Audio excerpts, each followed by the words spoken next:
The UK's Air Accidents Investigation Branch, or AAIB, has confirmed that it has begun an investigation into a high-speed and high nose-down pitch attitude occurrence during a go-around.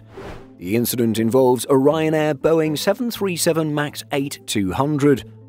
The AAIB has only confirmed that it was investigating the incident without offering up too many more details. However, we know that the incident occurred on December 4, 2023. Involved was a Ryanair Boeing 737 MAX 8-200 registered as Echo India Hotel Echo Tango. It was operating flight FR 1269 from Klagenfurt Airport to London Stansted. What we do know is that during its initial approach to Stansted, the Ryanair flight crew initiated a go-around. As it descended to an initial altitude of 2,300 feet or 701 meters at 11:03 local time, the jet began climbing once again. However, as it climbed to an altitude of 4,425 feet or 1,348 meters a minute later, the aircraft was recorded as rapidly descending. Flight Radar 24 records showed that at 11:04 and 20 seconds, the Boeing 737 MAX 8-200 descended to 3,250 feet or 990.6 meters, dropping further to 2,450 feet or 746.7 meters 30 seconds later. During the same period, the aircraft's ground speed increased to 197 knots at 11:04 and 9 seconds, 249 knots 11 seconds after that, and 246 knots 34 seconds after that.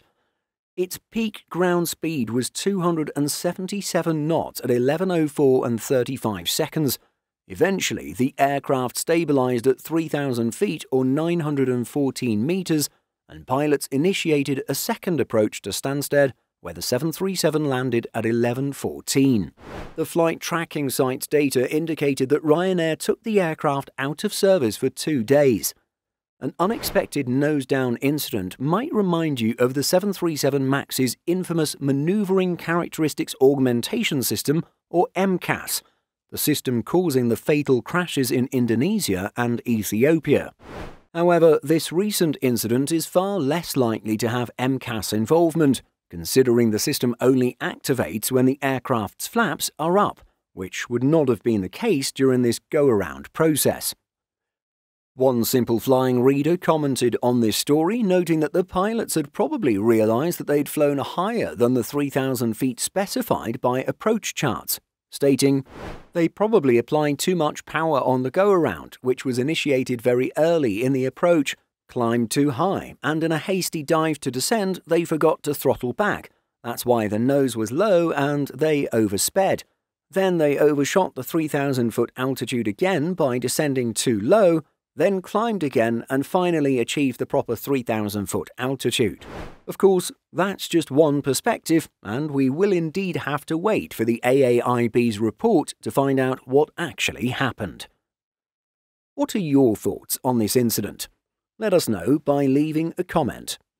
In addition to our daily YouTube videos, Simple Flying publishes over 150 articles every week. If you're looking for the latest aviation news and insights, visit simpleflying.com.